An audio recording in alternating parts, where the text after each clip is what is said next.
making their way to the microphone. It's Daniel Cormier and Ariel Helwani.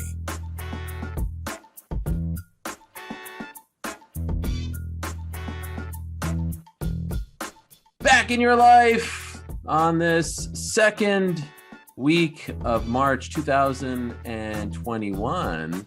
Hello again, everyone. Welcome back to a brand new edition of DC and Helwani. Of course, that's DC.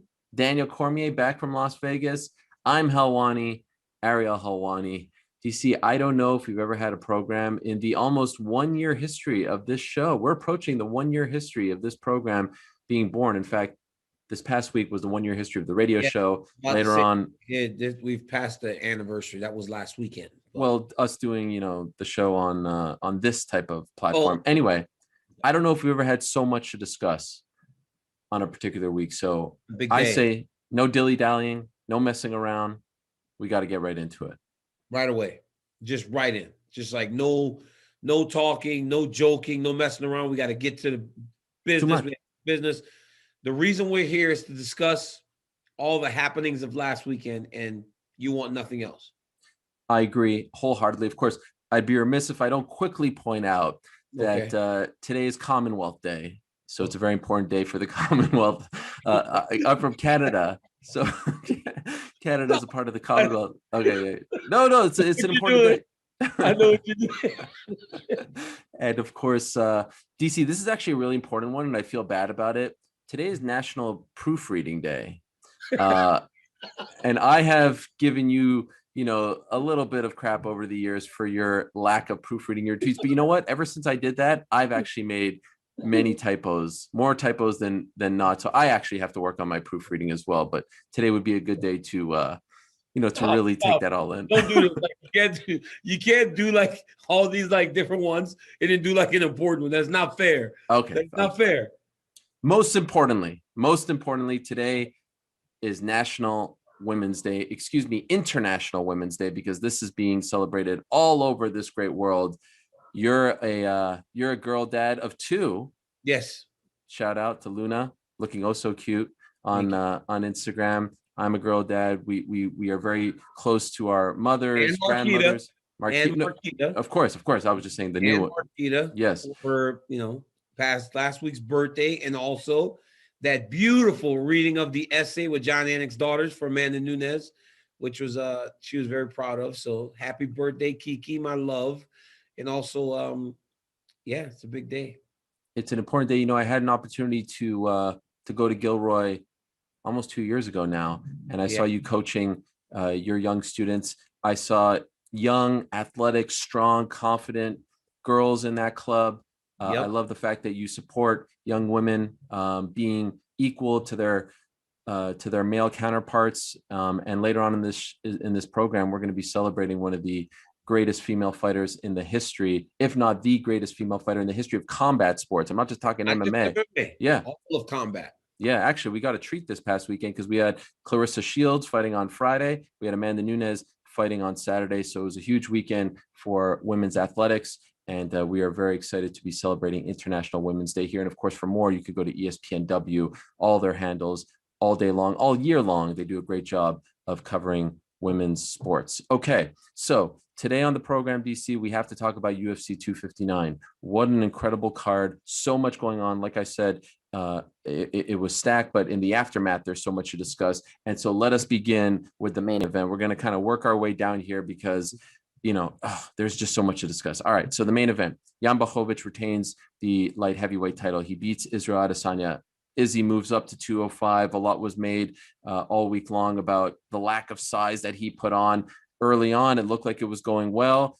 Fourth and fifth round looked like obviously the size came into play. Jan was able to do his thing, and particularly on the ground. Were you surprised with how this fight played out? I wasn't surprised, right? In the build up to this thing, obviously the odds makers thought Adesanya would get the job done. A lot of the general public thought Adesanya would get the job done.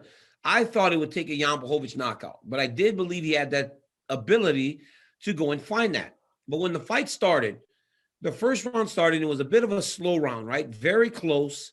But Yan was giving it as he was taking it, but it seemed like Izzy was the one that was kind of controlling the interactions. Then I felt like in the second round, Jan Blachowicz started to land more. And it seemed as though you could see that these two were evenly matched and that Jan possessed something that made Izzy call back to some of the fights where he was a little bit more passive. Remember, he beat Anderson, but he was a bit passive in that fight, right? He was very passive in the fight against Yoel Romero. And I think Jan early hit him with something that made him fight in a more cautious approach.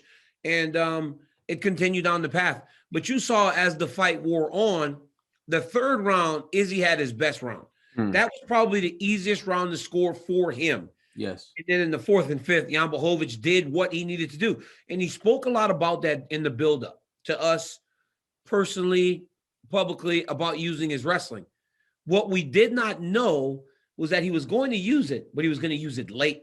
Everybody expected him to come out throwing takedowns right away. But Jan Blachowicz waited till the fourth and fifth when the fight was on the table to go get those takedowns. And I thought he fought a beautiful fight, and he should be very proud. And after the fight, he walked over and he came to the commentary table and he said, "Now I show that I'm the real champion." I go, "Jan, you've always been the real champion." I go, "I'm so happy for you, buddy.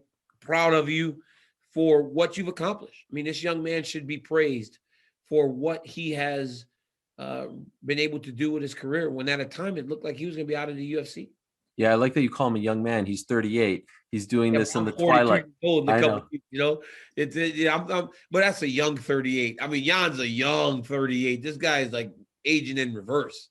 And it looks great. Very rarely in the history of the fight game do you see someone enjoy this kind of success later on in their career. We saw it with Michael Bisping. We saw it recently with Jorge Masvidal. But for a guy to do this, considering where he was at a few years ago, is nothing short of remarkable. I scored it first round for Izzy, second round for Jan, third round, as you said, easiest to score in favor of Izzy, fourth and fifth, obviously, were for Jan. I know the 10-8s, people were hung up on that in the fifth. Crazy. Right man won. Right man won. I don't know why that round was considered a 10-8, because I thought Izzy fought well to start the fifth round. I didn't agree with 10-8. If it was a 10-8 round, you got dominated, right? Because people were so hesitant to give a 10-8 round that you had to be, if Jan got to the mount at the very end and really put an exclamation on the fight. But that didn't happen until 15 seconds left in the fight. If he did that for 5 minutes, okay. But yeah, that was a bit of a surprise to me. That's why I was surprised when I heard 45 for Adesanya, because I was like, how? Yeah. When he won at least one round, which would have made it 49-46.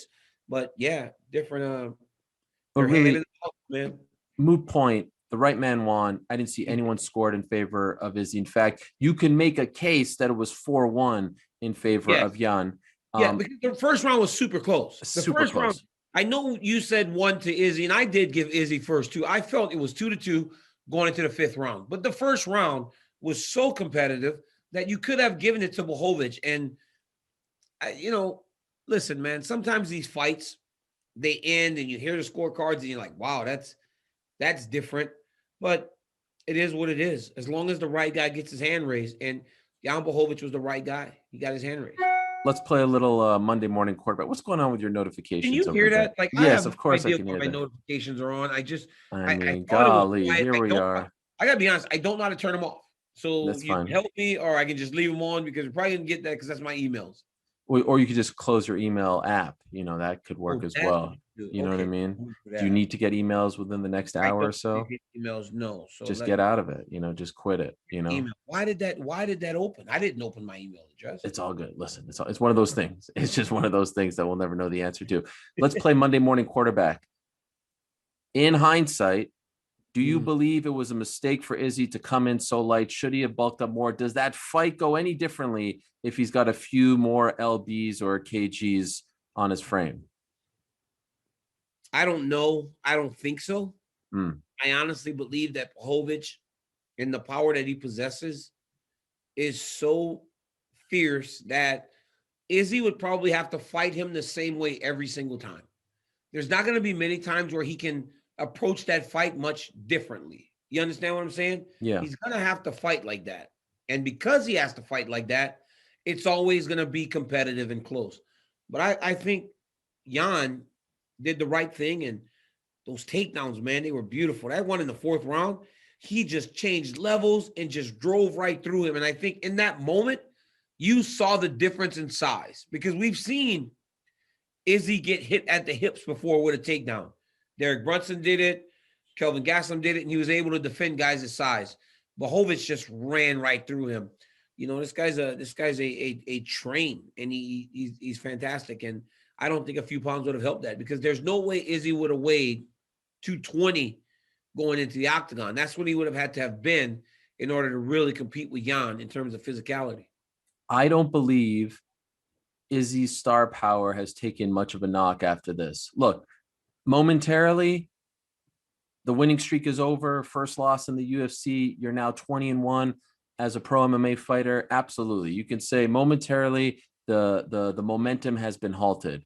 But lest we forget, if you've been following this guy for a long time, we've seen him get knocked out. Like, there is no sort of, what would it, like, it's not Khabib, who has hardly even gotten rocked in his career, let alone dropped, let alone knocked out. If you go look up Glory Kickboxing, you can see Izzy get knocked out. And so to me, like, the idea of him losing isn't the craziest thing. As he said, he dared to be great. He went up there. I give him so much credit. He could have stuck around at 185 for the next 10 years and did his thing there. He saw an opening. He went up. He dared to be great. It didn't work out. I see people saying like, oh, this is going to be horrible for his career. Now the allure is gone, this, that, and the other. I want to remind you of UFC 94. BJ Penn was on a roll as the lightweight champion of the UFC. He dared to be great. He went up to 170 to fight George St. Pierre, and he lost. And he lost because he was, in large part out-muscled, and he was a smaller guy. And you know what he did in response to that? He went right through Kenny Florian at UFC 101, and then he had his greatest performance ever as lightweight champion against Diego Sanchez at UFC 107. So this idea that this was such a big mistake by Izzy, that he ruined everything. Max Holloway as well went up to 155, lost. Look at him these days. He's going to be fine. Stop celebrating his demise.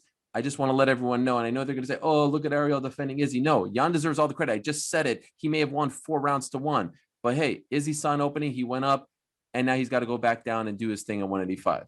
It says something about taking chances, right? It's so listen, there's safety in a lot of different things. There's not much safety in fighting. So every time Izzy goes and fights at 185, there is a risk.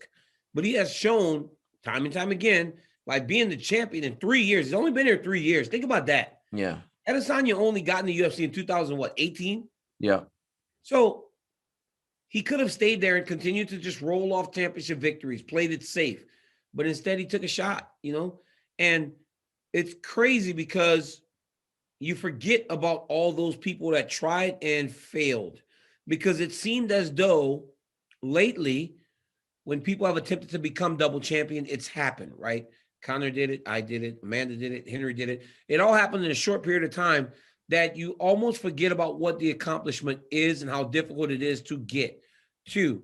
That was just another reminder that there are weight classes for a reason. And if you go up against the wrong guy, they will turn you back. Do I believe Adesanya can beat some guys at 205? Absolutely. He just could not beat Yan Blachowicz on that night. And Jan's the champion for a reason, man. He's really good. He's very powerful. He's got fantastic cardio. He's got a great chin.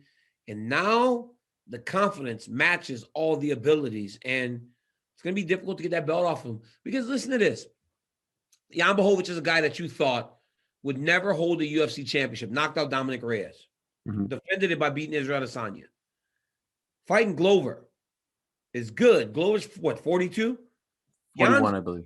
41. Jan's going to be favored to beat Glover. So now you're not only looking at a guy that won the belt, you're going to look at a guy with a resume that has multiple-time championship defenses on his resume. Because if you look down the line, are you really picking Rakic to beat Yan after last weekend in his fight with Thiago Santos? Are you picking Glover to beat Yan Blachowicz right now? I mean, you're starting to look at a guy that could sit atop this division for a really long time. So for all the disrespect this young man got when he won the belt, even from me, it's starting to look like we are all completely wrong. And it's time to put some respect on Yan Blachowicz' name. He has earned it. He deserves it. And it could not have happened to a better man, because he is. I was just going to say that. I was just gonna, Yan versus Glover might be the greatest matchup involving like two gentlemen in UFC history, like two of the nicest guys, great fighters, of course, but Yan is just such a nice guy. Like that exchange after the fight that they posted on ESPN MMA, where Yan thinks that Izzy's asking him to be his bodyguard or saying he needs a bodyguard. He's like, I could be your bodyguard. Like the guy's just the nicest guy. But can I just say that? So I don't. Look, everything was great about Saturday. Yan gets his respect. Izzy went up. It didn't work out for him. He handled it like a pro. Yan handled it like a pro. Well, he There was one blunder. There was one blunder, though. And go back to September when I said after the Costa fight, you make the John Jones fight right now. Now's the time to make it. There was nothing going on at 185 for Izzy. John was waiting for the heavyweight championship thing to play out. The fight on Saturday could have been John Jones versus Izzy. It would have been a massive, massive fight. And they said, no, we'll wait. And now I feel like it's definitely not happening in 2021. It might not happen in 2022. It may not happen ever now because they're just on totally different paths. This guy's going to 185. John is now at heavyweight. I think it was a mistake. Not the timing was right. The stars had aligned. The fight this past Saturday for Izzy should have been against John Jones. What do you think? That was a bit of a mishap because now people talk about the intrigue may be gone from Izzy. That's not true. No. I still believe he's one of the best fighters in the world. But I was guilty of it. Watching him do what he did at 85 makes you believe he can go with anybody. And because of the skill set, you think he can beat a Jones.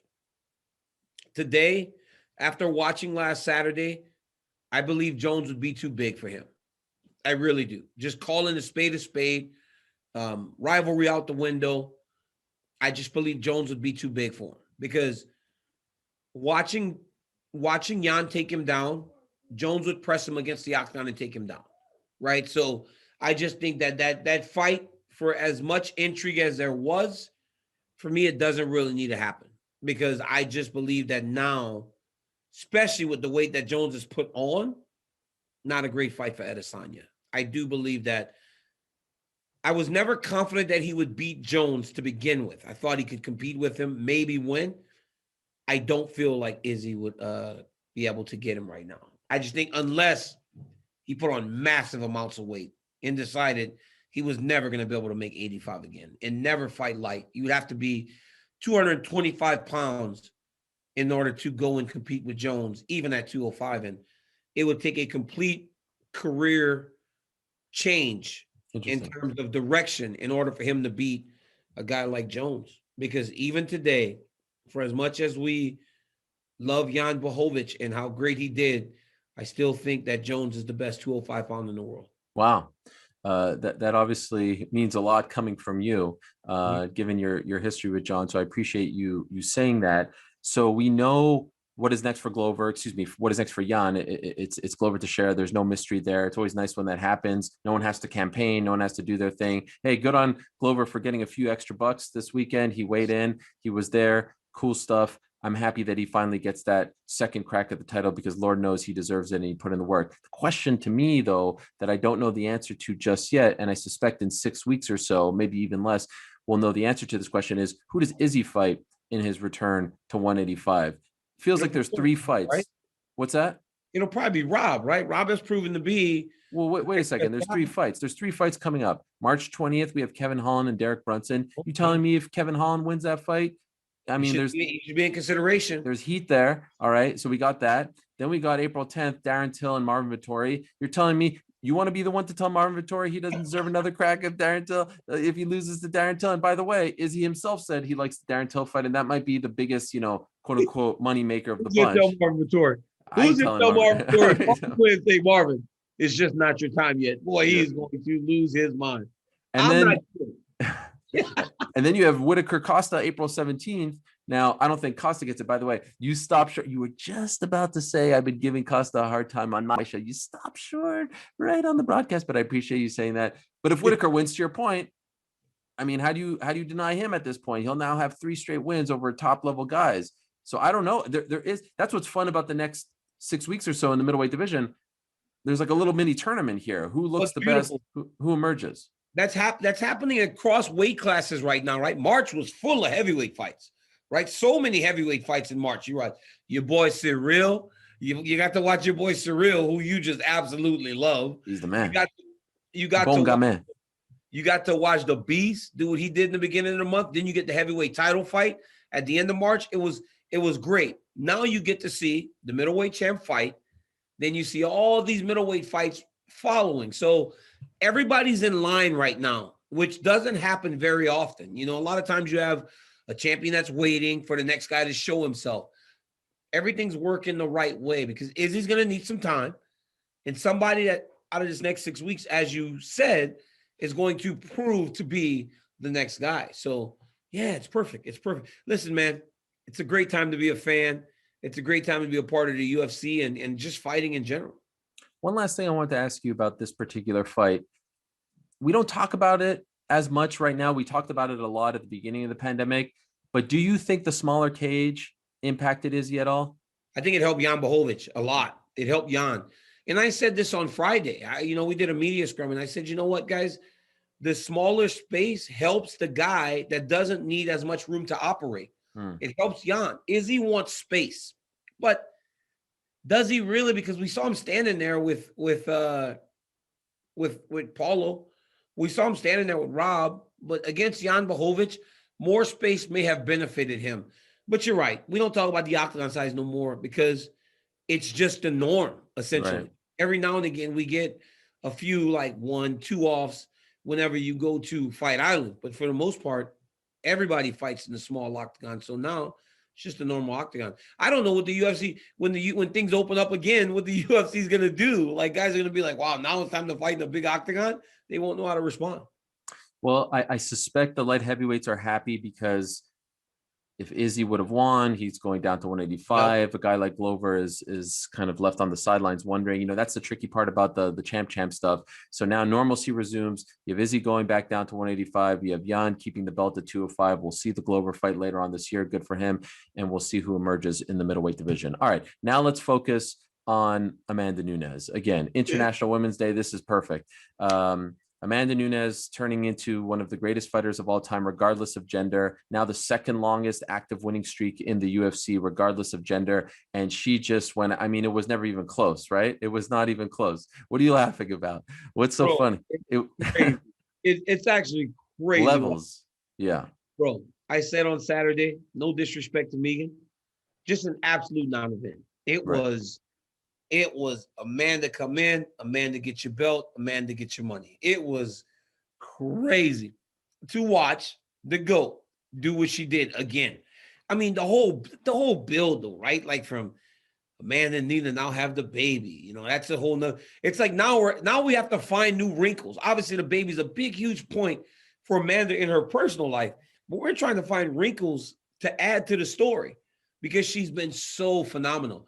And man, I got to be honest. I did a show. I did my detail on Amanda. And when she hits the girls, their eyes go boom. They're like, whoa. And it was the same thing on Saturday. Megan looked terrified to start. I'm not going to even lie. Like, I'm trying to be as respectful as I can. She looked terrified to start. She looked like she was nervous, as you would expect her to be. But then Amanda hit her. Her eyes went wide. She was just staring at her. Like, she was literally standing in front of Amanda Nunes, staring, almost waiting. And then Amanda just buzzed through it like she's done on so many different occasions. But for me, it was like, man, we've seen her knock out the best of the very best. So to see her go and get a submission, you forget. Amanda Nunes is a Brazilian Jiu-Jitsu black belt. Yeah. We just forget about it because she beats everybody else so bad. She goes and submits Megan Anderson with a triangle armbar. Beautiful. It was crazy. And then I saw people saying it was almost merciful. It was almost merciful for Amanda to submit her instead of continuing to beat on her. It's nuts. Yeah, while she was going on the ground and doing her thing, I was thinking to myself, just stand back up. This was going really well for you. You want to see somebody just get I'm just saying, if you couldn't, of course, her jiu-jitsu is levels above Megan's, but I was like, why are you even worried about this? It was about to become a fait accompli, and then she pulls off a great submission like that. Her first sub, by the way. Wait, what is that word? You don't know about fait accompli? Come on. What a word. What is that? Fait accompli, it means like a done deal. You got a done deal in French. Do that. Hey, next time, drop when instead of saying it's over on the broadcast every fight, drop a fait accompli next time. You know what I mean? Please send me the text message when I'm on there, because that's beautiful. First sub for her since UFC 200 when she submitted Miesha Tate. So, but again, that was merciful. Right. She beat the crap out of Miesha, and to see her submit Miesha was like, okay, could this get over? Like, we wanted it just to be over, that she was beating her so bad. I almost felt like that with Megan, man. Like, gosh, just get this thing over with. So my biggest takeaways after that fight were, once again, flawless. She's multiple levels ahead of everyone else at 145. It might be the last time for a very long time, if ever, that we see her defend that title, at least for the next year. She just beat Felicia Spencer. There's literally no one. Felicia Spencer's fighting on May 22nd against Danielle Wolf. Danielle Wolf is 1-0. Even if she somehow beats Felicia Spencer, which I think would be a long shot, you do not put her in there against Amanda Nunes. That would be criminal. So I don't see, unless Kayla Harrison fights out her PFL deal, she's a free agent next year, and then you want to build her up, then we could talk about it, but we got some time before we do that. So she's going to move down to 135, and that's great. She should defend that title. Fights. They have better fights for her at 135. Juliana Pena. Juliana Pena, she's as tough as they come, right? Gritty, hard-nosed fighter. So for those that might be thinking, why are you bringing up Juliana Pena? She's supposed to fight Holly Holm on May 8th, but unfortunately Holly's out of the fight. Say this. Yeah, she's out of the fight, unfortunately. And Juliana has been one of those people for a while now calling out Amanda. Like, it's sort of like Kevin Lee and Khabib and Islam. Like, I feel like you should be rewarded. If you've been calling someone out for this long and it's the person that no one wants to fight, like, just reward that person. And I feel like she should be rewarded for the fact that she keeps calling them out.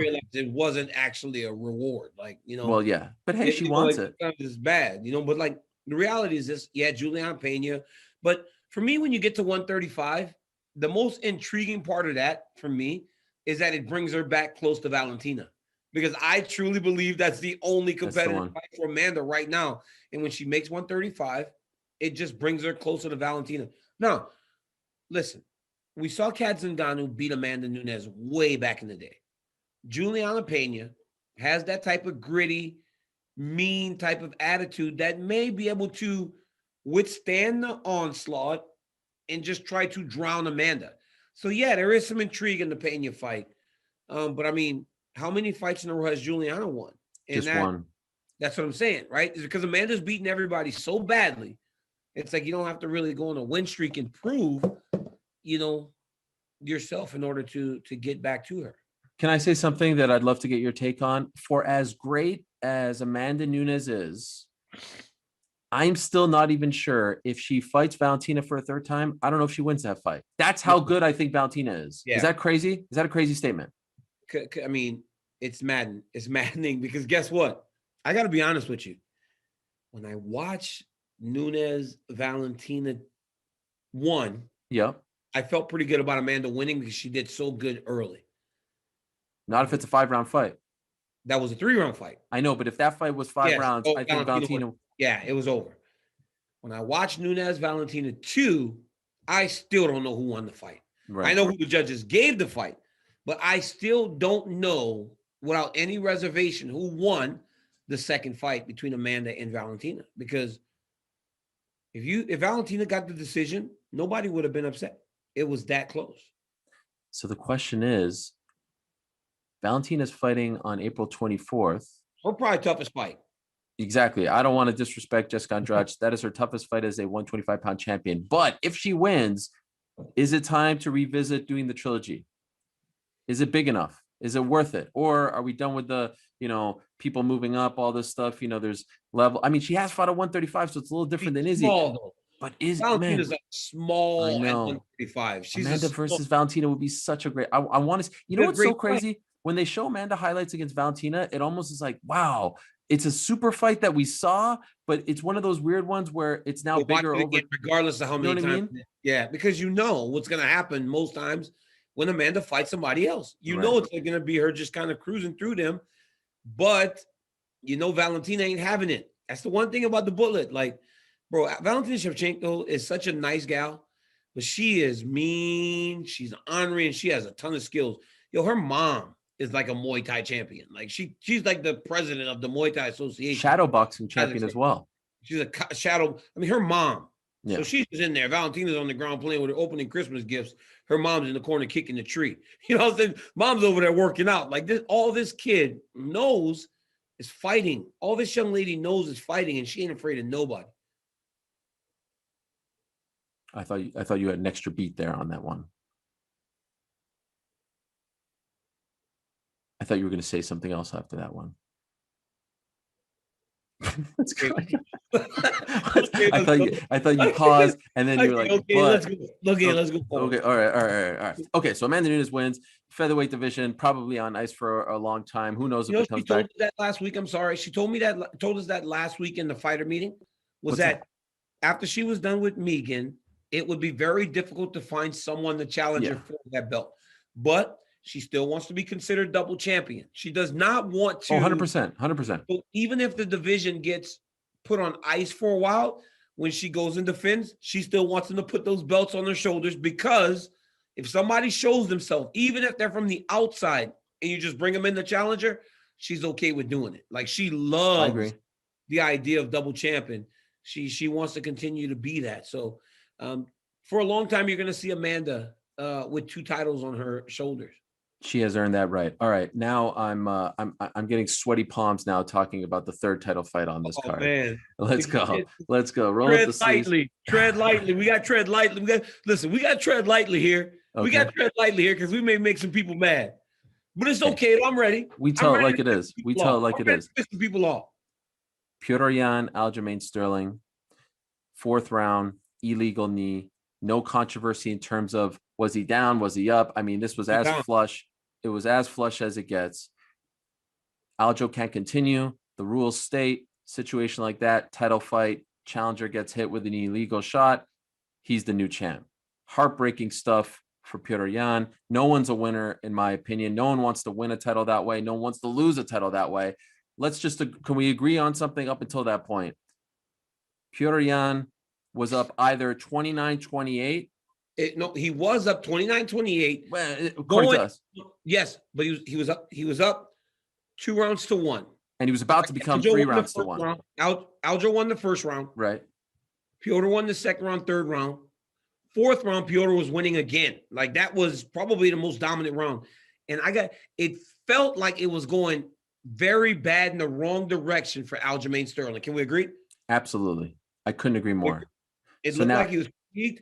It looked like Petr had his timing. It looked like Petr was starting to hit him at like wherever he wanted him to. He threw him down on multiple occasions. Like, it just looked like it was going very bad for Aljamain Sterling.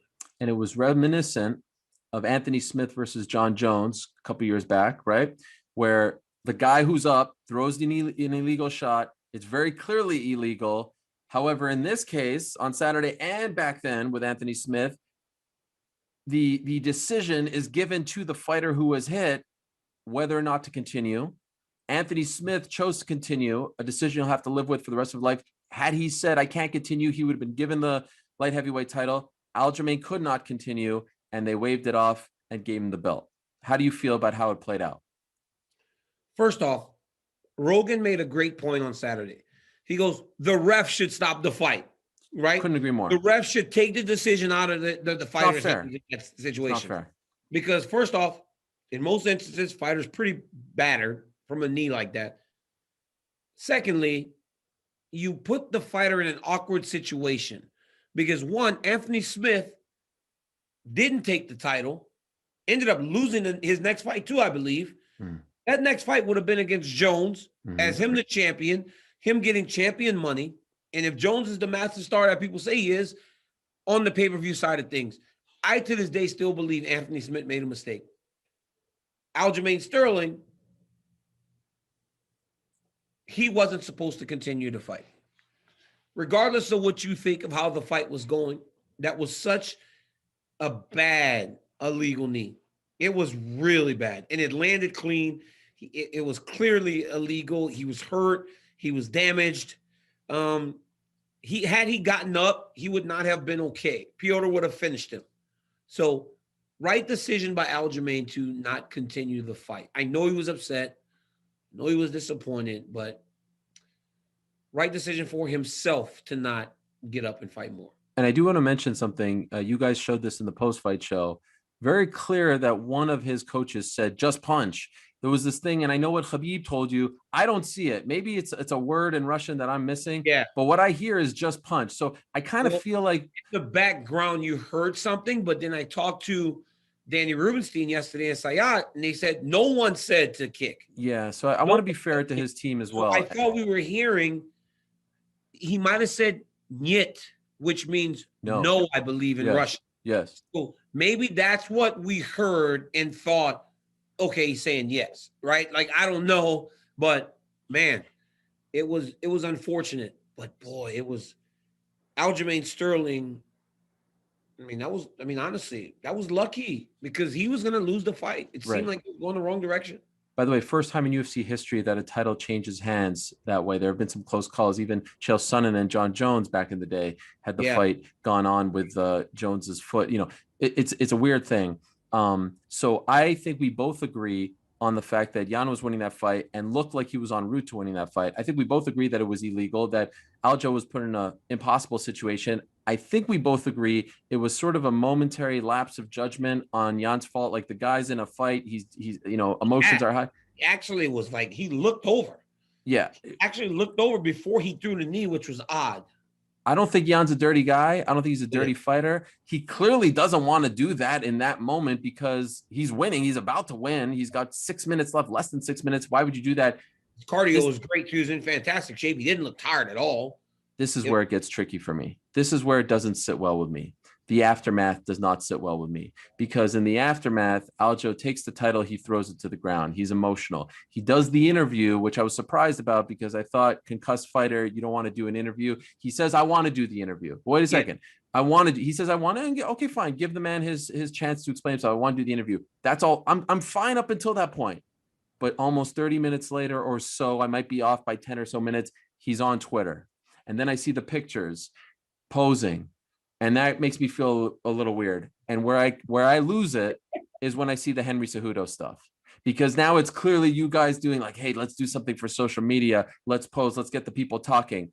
My man, if I was advising Aljamain Sterling, I tell him this: you take the title, be grateful it turned out that way. You did nothing wrong. You should be not ashamed of the fact that you were put in that spot and that you could not continue. It was an illegal shot. But you go away. You can celebrate with your family. You can celebrate with your friends. I see him defending that. We do not post anything. We are not having a victory lap tour. And we are certainly not angling for a fight with the former champion on social media and doing all this nonsense. Because let me tell you something right now. Petr Yan versus Aljamain Sterling 2 is a much bigger fight than Aljamain Sterling versus Henry Cejudo with all the controversy. So what it leads me to feel, I don't want to believe this, but it leads me to feel, sorry, I'm getting worked up because this one didn't really sit well with me. What it leads me to feel is Aljo wants nothing to do with Yan.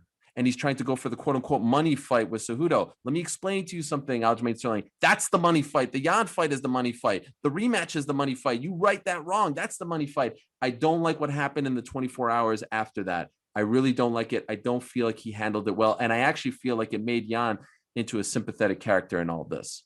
You do feel sorry for Petr.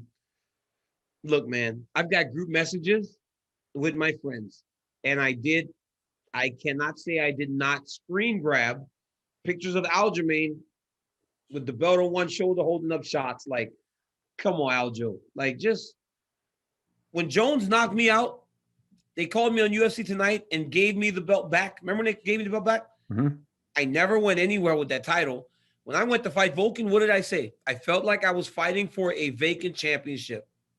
And tonight I won, and I feel like I'm the champion again. That was I remember you held it down. Remember, you didn't want to hold it? The whole time. I held the belt at my side. When they made me do press photos, I tried to hold it low because I had lost the last fight for the championship. Now, the guy did eliminate himself, so I was put in a position to fight for a vacant belt again. So I always held it low.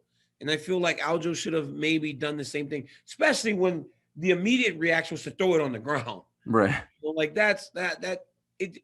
he was not faking. He was hurt. I'm not saying he's faking. Like I said, everything up until people are saying he was faking. He was not faking. Come on, look at that knee. He was not. He was hurt. The guy was really hurt. I would have skipped the interview, but he did want to talk and he wanted to explain. And but listen, man, his family's proud of him, so maybe that's what they're doing.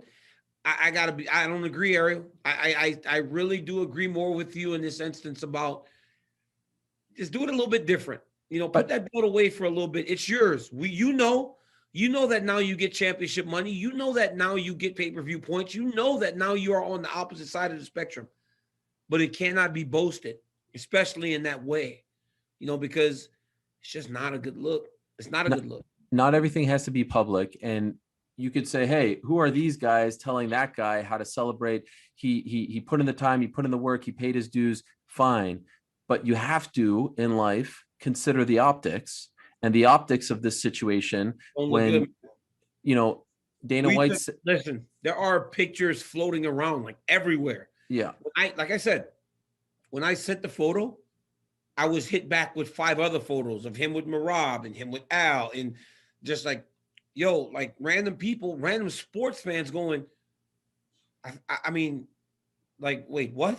Like they just don't understand the social posts. It's almost, it almost feels like, you know, it almost feels, and I can speak to this because I lived it. Yep. I lived it. I'm not sitting here going, I lived it. I got the belt back by disqualification. I got it back by disqualification. So I lived it. But you got to try to put it away, you know? It's a great point. I don't remember you doing any of that. And of course, you could then say, oh, this is his first time. It wasn't DC's first time. Optics matter in this case. And even with those pictures, which I saw as well, and I like all those guys. Everyone knows I love Al Quinta. I love Marab. I love Aljamain Sterling. I think he's a fantastic person, great guy, and a great fighter. I just don't like the action. You know, people always mistake this, Helwani. Because you don't like a person's certain action, you don't like the person. That's not the case. Well, welcome to my life. I like the person. I don't like the action in this situation. But to reiterate, what put me over the edge wasn't even that. It was the Cejudo thing. It has nothing to do with Cejudo. Yeah. It has to do with, it could have been anyone. It could have been TJ Dillashaw in that spot. Yeah. You need to be telling the UFC when's the first open slot. I need to prove to the world that I'm the better man, that I can win this title fair and square, that I don't need a DQ to win this title. Now, there is an opening in May. There's no pay-per-view main event yet in May. Honestly, I'd love to see Yan versus Aljo. I'd love to see Nunes versus Pena on that card. Put both bantamweight titles on the line. Let's go, because it looks like the Conor Poirier stuff is going to move into the summer. And maybe that's not enough time. But to go out there and now start angling for what you say is the money fight, when, by the way, what was Aljo saying when he was being jobbed by the UFC and company, when they weren't giving him the title shot, when they were waiting for Marlon Moraes? What was he saying? He said, when I win the title, I'm going to bring some normalcy to this. I'm going to restore order to this weight class. I'm going to do things the right way. I'm going to defend the title against the right people. And now you just had this situation and you're going to Cejudo? Really? Where was this at? Him and Cejudo? Was like where? It was in the hotel. You saw the picture. You saw the picture, right? I saw him standing with Henry. But like, first off, listen, I saw Henry on Saturday after the fight. Henry is one of my dear friends. Dear friends. I love the guy. I think he's a natural born winner. But when did Henry retire? Did he ever really retire? No, he didn't. When did he ever retire? That's Henry so funny. Facing up with everybody. He keeps him. Everybody hates him. The king of cringe. Henry, the king of cringe, keeps himself constantly in the news, and nobody can ignore him. If he wants to say he's retired, Aljamain should not give him the face off. Like, but Henry continues to just like put himself in all these things. And it's like, he's playing them, which is great because I love to see Henry get success. But it's like, guys, Henry retired a year ago, right?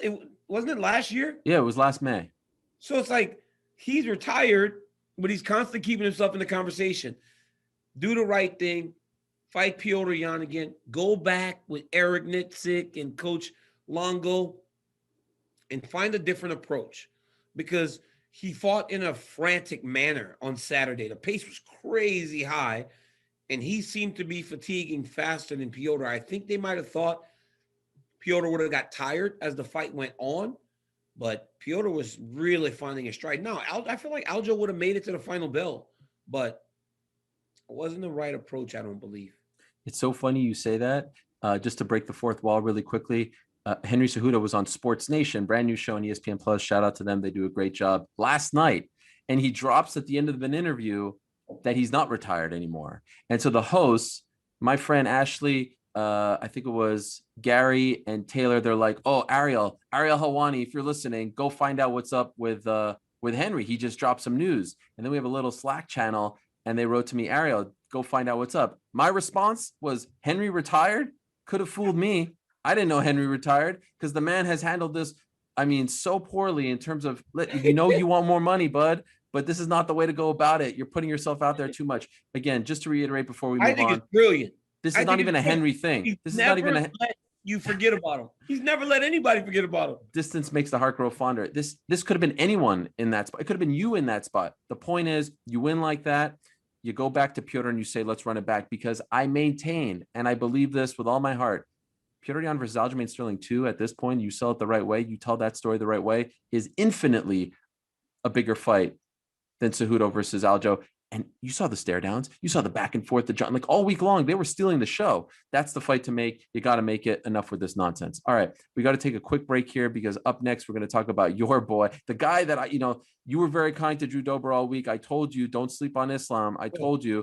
And now all of a sudden, you're on the bandwagon. But first, let me tell you about our good friends over at Manscaped. Fellas, listen up. Feel confident while you groom. Get yourself the Manscaped Perfect Package 3.0. Inside, you'll find products like their Lawnmower 3.0, which has advanced skin-safe technology. So this trimmer reduces all cuts. Everything you need to keep trim and smelling nice is in the Perfect Package 3.0. So get 20% off plus free shipping with the code 20Ariel. Again, 20% off plus free shipping with the code 20Ariel at manscaped.com. Again, that's manscaped.com.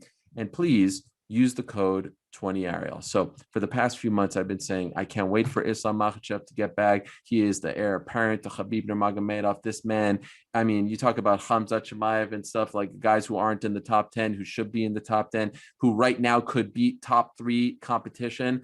And then what do we get? A y'all must have forgot moment against Drew Dober. I was saying that the line was too close. Like, I thought it should have been like, I was saying that, and you were like, wow, you're crazy. What a performance for my guy Islam, right? Bro, I mean, shut up, first off. Like, such a liar. You're such a liar. Like, what? Okay, so I've always been the ultimate believer in Islam Makhachev. Islam Makhachev. Makhachev is how you say it. Mm-hmm. Get it right. Right. Get it right. Put on the performance of his lifetime against what was supposed to be the toughest guy he's ever fought. Because Drew Dober looked phenomenal leading up to this point. But man, the takedowns looked great. All the wrestling was on point. The grappling was on full display. He just fought the absolute best fight, man. I was so proud of him. He did what we have known he could do for a really long time, right? You knew that he possessed those type of skills. At what point was Islam going to show the full version of what he was? And I feel like that was the closest that we've ever gotten to it on Saturday. And I got to be honest with you, he's still better than that. He's actually better than that. And I believe it. It was crazy. He fought fantastic. I think he could beat top 5 guys right now. He's not going to get probably a top 5 guy because of the way this sport goes. And someone says, hey, I'm number 4. Why should I fight whoever's number 12? But he's going to move up in the rankings for sure. My biggest takeaway was, holy smokes, this guy is as good as advertised. We probably forgot how good he was because he hadn't fought since 2019. But man, that was a big time performance. I'd love to see him fight a Charles Oliveira. It's not going to happen, even though Tony Ferguson now. I was getting to that. I would love to see him fight RDA. I'd love to see him fight Kevin Lee. I think Kevin Lee deserves that because he's been calling him out. But man, what a storyline. Tony Ferguson versus, oh my God, right? Oh, could you imagine him versus Tony Ferguson? With Maybe Khabib? Get Khabib, but now you get my little brother. Khabib in the corner. Khabib in the corner. I mean, the madness leading up to that fight would be off the charts. My little brother is going to handle what I never got to. And let's just call it what it is, right? Let's just call it what it is. Umar Nurmagomedov on Fight Island. Hey, you better not steal my line. You better not steal my line. Islam Makhachev at UFC 259. Yes. At this point, what is Khabib? What is Khabib? I said it on Saturday and I got so much hate for it. I mean, it's amazing. People are like, you kiss Khabib. I'm like, one day I kiss his ass. One day I'm a hater. I don't know. I tell it like it is. I'm down the middle. So Early front runner. Early Oh. front runner. I don't want to stutter. Early front runner for 2021 Coach of the Year, Khabib Nurmagomedov. And this is a beautiful thing. Hey, DC, maybe in the end. Seamless transition. Maybe in the end, Father's plan was something greater. Maybe in the end, Father's plan was taking the baton and now taking over the team. And like this is what a way to honor your dad's memory, right? To do what he's doing right now. He has honestly, and listen, Khabib always had the idea for his father was for him to be this master star, win all the fights, obviously. But his dad being gone earlier than expected left this void. Khabib has stepped into this position of coach, like you couldn't have even expected him to be so quickly at his age. These guys believe in him. These guys respect him.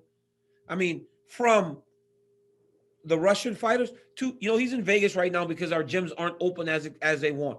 He's telling me last weekend, hey, send some of the guys out here. We'll get the guys back training together. This dude is so committed to all of his teammates and just uplifting everybody. And not only is he coaching Islam, he's also training with these guys as if he's still fighting. So, man, look, the guy's doing a great job with what he's doing with Coach Javier and everybody else. But Islam Makhachev showed on Saturday why he is just the most dangerous guy in the division, that people shouldn't want to fight him. The style, the physicality, the power. I was with him on Thursday night cutting the weight. He was cutting the weight as effectively as he ever has. Just, dude, you don't want to be the guy standing across from this dude. He's so good at what he does. I wouldn't be surprised this time next year he's about to be fighting for the belt or in that conversation. By the way, in about a month, we're probably going to have a very similar conversation when Usman Nurmagomedov fights for Bellator for the first time, because by all accounts, he's on a different level as well. And I suspect Khabib will be there too. I haven't had the ability to spend much time with, because Usman has been training over in Dagestan, and during the pandemic time, the guys haven't been in San Jose much, right? So it's like I haven't really had much time to spend with him. But if he's what everybody's telling us, he's gonna be better than everybody. Yeah, that's a scary thought. So yes, remember this in December when I said he was early front runner for Coach of the Year, because it'll be the sexy pick. You remember last year I said something about all the wrestlers from that region, and you were, you must not know who Khamzat Chimaev is, because I went on this tangent. What about the boy Askar Askarov? Like, dude, these guys from that region are all coming into fighting, and they're dominating in ways that we haven't seen. We as fighters in America, we as fighters in England and around the country, you guys have better improve in your wrestling, grappling, or these guys are going to drown you. They're going to drown you with their ability to take you down and grapple with you. It's crazy. Askarov with a big win. Unfortunately, he missed weight, so it kind of overshadowed that, but that was very impressive stuff against Joseph Benavidez. Let's give our guy Dominic Cruz some shine now. Big win over Casey Kenny. Like I said, we could do 2 hours just on this card alone. So much happened.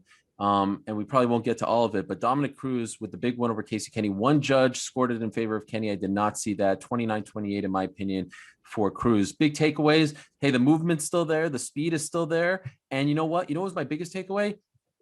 For all that was said about, hey, you're fighting Casey Kenny, what's up? It was smart. Get your mojo back. Get your confidence back. First win since UFC 199, 2016. Just get a W, man. And that's no knock on Casey. But now we start talking about maybe an Aldo, maybe a rematch against Cody, a Frank Yeager type. Like, it was okay to take this fight. More fighters should do this. Build yourself back up. And it was a great performance. We've talked about that, though, right? We've talked about that, Ariel, with, I don't know if it was Anthony Smith or somebody got beat a while back, and we were like, man, the guy needs a fight.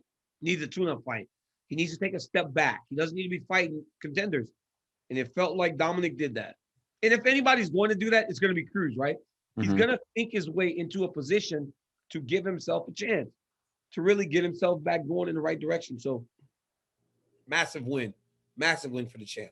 Anyone in particular you want to see him against next? Do you like the Aldo fight? Two legends, WEC, both at 135 now? That's a great fight. Dominic is a different guy. I don't want to see him fight Hans. All the stuff he was saying after the fight about fighting Hans. This is crazy. Like, I don't get it. I don't get what's going on there. Dominic Cruz is a different cat, man. He's a different cat, but Focus on the career, not all this other stuff. Yeah, I'd love to see him fight against Aldo. I'd love to see that. The Edgar fight's a little weird because At this point, he just got knocked out. But hey, you know what's another sleeper fight? Him versus Rob Font. Maybe we do this thing where we're beating all the up and comers. Rob Font would be a really tough fight for him as well. You don't love that, apparently. I don't love the Rob Font fight. Too tough? I think no. I just think that Dominic can beat anyone. You got to be very careful with your words because Dom will like dissect those words. Oh my gosh, yes. He dissects the words, right? He can beat anyone, but I want him to fight.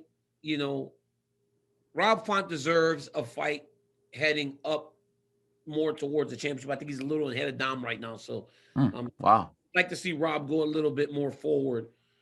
He deserves that. Okay.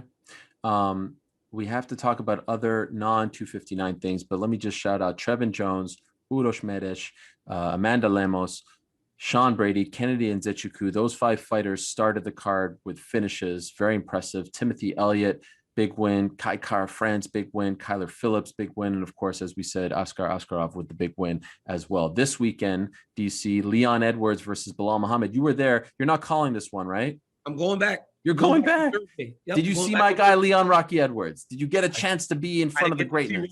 I didn't get to see Rocky, but I've watched him on social media. Come to find out, for years, I wasn't even following Leon. Wow. I just followed Leon. It all makes sense now. The disrespect makes sense. I followed Leon the other day, and listen, man, the dude has a star quality about him. And he seems like he's fired up, lined up, and ready to go. He has a big opportunity to just once again prove why he's won 8 fights in a row and believes that he is the rightful number 1 contender. A big moment for him against Bilal Muhammad, though. Remember the name, Bilal Muhammad. Dude carries a chip on his shoulder and feels this is the type of fight that can get him where he wants to go. Gets really upset that when people talk about champions and future champions, he's never mentioned in the conversation, and he feels that he should. This gives him an opportunity to ensure that when you talk about the top of the division, you never forget about Bilal Muhammad. I like these kind of fights where a guy takes a fight on short notice, big opportunity for him, first main event against the guy that everyone's been talking about. I can't wait to see what Leon looks like after almost 2 years away and everything he's been through. There was a little bit of a nervous situation last week when they weren't allowed to attend the press conference due to protocols and Bilal's coach testing positive. As of right now, the fight is on, and I pray. I mean, if anyone needs some good fortune, it's Leon Edwards. So I pray that fight happens, and I'm looking forward to it this weekend. A few other things we have to talk about. Shout out to Junior Dos Santos and Alistair Overeem. Unfortunately for them, their UFC careers came to an end. JDS, pound for pound, one of the nicest human beings I've ever come across in my life, but also one of the great champions in UFC history. Unfortunately for Alistair, he never got UFC gold. Unfortunate way to end their careers. I don't think they wanted it to end this way. JDS had 5 fights left on his deal. Overeem had 2. If we remove the contract stuff and just talk performance, obviously you can make a case for JDS after losing 4 in a row. The Overeem one surprises me. I know they both make a lot of money, but the Overeem one surprised me because he had just come off this great winning streak.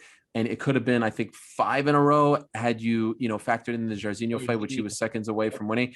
Yes, he lost to Volkov, but that one surprised me. But this is the UFC that Dana White talked about in December. Some of these big names, some of these big contracts are going to get cut. Pandemic or not, I don't know. But I was sad to see both go on the same day. Happy trails, boys. You guys had long, exciting runs in the UFC. And we as fans and your contemporaries, we enjoyed watching you perform. And I hope that you guys can go off and find whatever it is you are looking to find that's left in the career. You're talking about 2 guys that really have nothing to prove. And if they were to walk away today, they would be considered some of the greatest heavyweights of all time.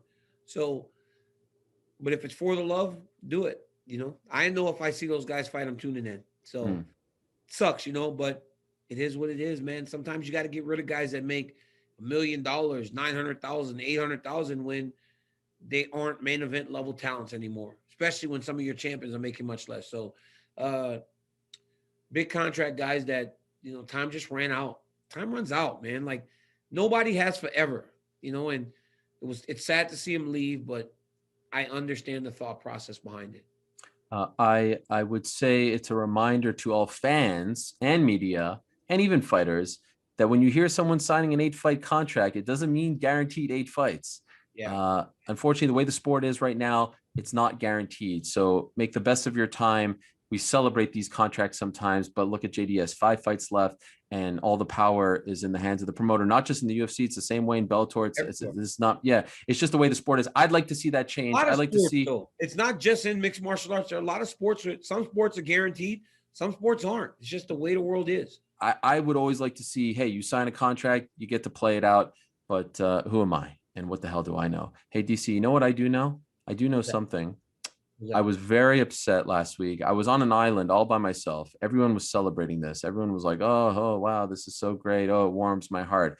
I was like mad when I saw this, legit mad. Why? I like to believe that things are real. I don't necessarily believe in works. I don't live in a pro wrestling world. I believe that things are real. So when I see you and John Jones go back and forth on Twitter, I believe that until you're both in your dying days, you will despise one another. And you know what? I'm okay with that. I believe that if someone books you both to be in a sports card memorabilia show and you're sitting on the opposite ends of the hall in Atlantic City, you will look at each other from afar and you will curse each other out. And if they bring you close, you'll even fight at 80 years old. That's what I believe. I believe in shoots. And there I am, DC, disgusted as I log on to Instagram a few days ago and I see Michael Bisping and Luke Rockhold hobnobbing it up. I mean, you talk about kayfabe being dead. What happened? Well, I mean, we see Michael Bisping walking into the Ruka gym, and there's Luke, your boy, hitting the mitts, and they're like, hey, what's up, buddy? Here's his dog. I was like, what? This is one of the most bitter feuds in the history of the sport. And now all of a sudden, they're hobnobbing it up. One thing I know for sure, DC, if John Jones is in a gym, you ain't hobnobbing it up with John Jones ever, right? You're not even walking in. They won't let us in the same place still to this day. If I'm working commentary and Jones has a press event or something, they keep us as far apart as possible because they understand this is real life, son. This is real life. Right. This is no kayfabe. Right. This is real life. And listen to me, I'm very disappointed in Rockhold. I'm very disappointed in Bisping because Bisping's the one that should, like, what are you being friends for? Oh, you're nice now, Michael Bisping? Yeah. I mean, when did Bisping become a nice guy?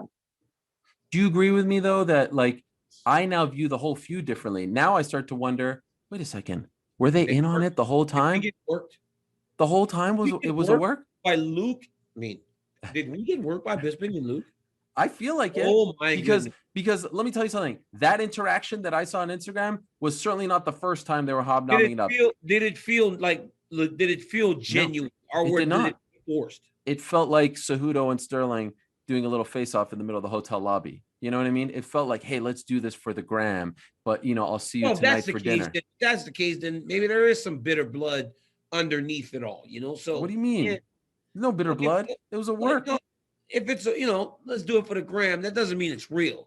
I don't want them to genuinely be friends. That's what would make me mad. Am I a bad person for feeling that way? That I want these guys to hate each other for the rest of the time? It's okay if you're a bad person for a number of reasons.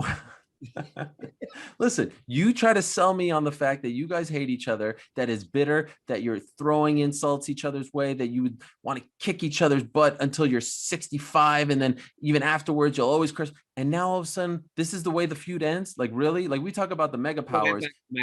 Remember the climactic. Is it climactic or climatic? I believe it's climactic. Anticlimactic. Yeah, is it? Well, come on, tell me. You know this. You're smart. No, I said now you're making me question myself. Climatic or is it no, climactic? Climactic. Wait. Are you sure? I'm sure. People in the back. I mean, can someone please clarify this for us? I mean, people in the back. Jake, anybody? Come on. Climatic. Damn it! Now you made me question myself. It's climatic. That's what Jake just wrote. Well, see. I mean, so we're both wrong. Well, you made me question myself. Listen, the point is, it's not even anticlimactic or climactic. The point is, it was disappointing. It was disappointing, okay? And I would like to not see those two guys. Listen, there's a few guys that I don't want to see hobnobbing it up. You and John Jones, top of the list. I don't want to see you guys hobnobbing it up. Conor and Khabib, don't want to see them hobnobbing it up. That won't happen. That again, will never happen. Right? They're not hobnobbing it up, and that's okay. Ever. Bisping and Rockhold were on that list. Now they're dead to me.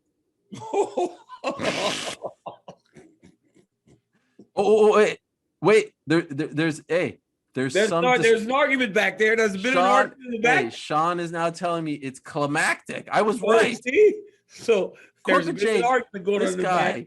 This guy comes through. Oh my gosh. He comes through with the wrong information, and then he gives me an Elmo shrugging his shoulders emoji. That's what he just gave me, or a GIF or a GIF, whatever you say. That's crazy. Wow, that's crazy. You know, it's nice to know when you can lean on people. Clearly, I can't lean on Corporate Jake. Hey, happy anniversary. Speaking of leaning, the infamous lean. Remember you on Rogan a year ago? Oh yeah, a year ago. That was Beneil Dariush and Close. Crazy. That was crazy. What were you thinking? The fights happening is like, wow, this is madness. It's madness. What were you thinking in that moment to the point where you're like leaning, like you're sideways leaning on Joe Rogan? I got knocked out. Like I felt the punch that Jakar took. Like I got knocked out. Like, dude, like what in the world is going on? It's always fun, man. It's always fun. Look, man, it's fun when Rogan's there. It's fun when Annex. I love all my coworkers. It's a great time. Oh, I thought you were going to say fun when Rogan's there, fun when Annex there. But, you know, Ariel, you haven't been to a fight in a year. This weekend, 1 year anniversary. I want you to come back. I'm ready for you to come back. Like, I mean, I want to come back too. It's becoming too normal for you not to be there, which is very scary. I want you to come back. Thank you, DC. 1 year since the last show with a packed stadium, right? I mean, crazy. There are some places in the United States now that are like taking off mass mandates and they're letting fans go. Like I wouldn't be surprised if we might be the first organization to be back in front of a packed stadium. Texas, baby. Anyway, DC, what a night, what a card, so much to digest. This felt good. You know, it's cathartic to get your thoughts out there. It felt like long today. Yeah, well, you know, I might have put in a good word before. Nice. Let us go. Listen, when it's a good show, it's a good show. You know what I mean? It's just one of those things. Thank you very much to Manscaped. Thank you to our production team. Thanks to all of you for downloading, rating, and subscribing. Hey, I didn't say it last week, but thank you to TST, who's no longer with the team, who moved on to other endeavors. Thanks for everything that he did for this program as well. The great Troy Farkas, who told me he listened last week. So that was nice of him. You know, I thought he'd be a little bit like, I don't want to listen anymore. I'm not a part of the show. Clearly, he's not that guy. But hey, shout out to Christina, the newest member of the squad as well. Back next week, same time and place. Until then, we say peace. We're out of here. Thanks for watching ESPN on YouTube. For live streaming, sports, and premium content, subscribe to ESPN+.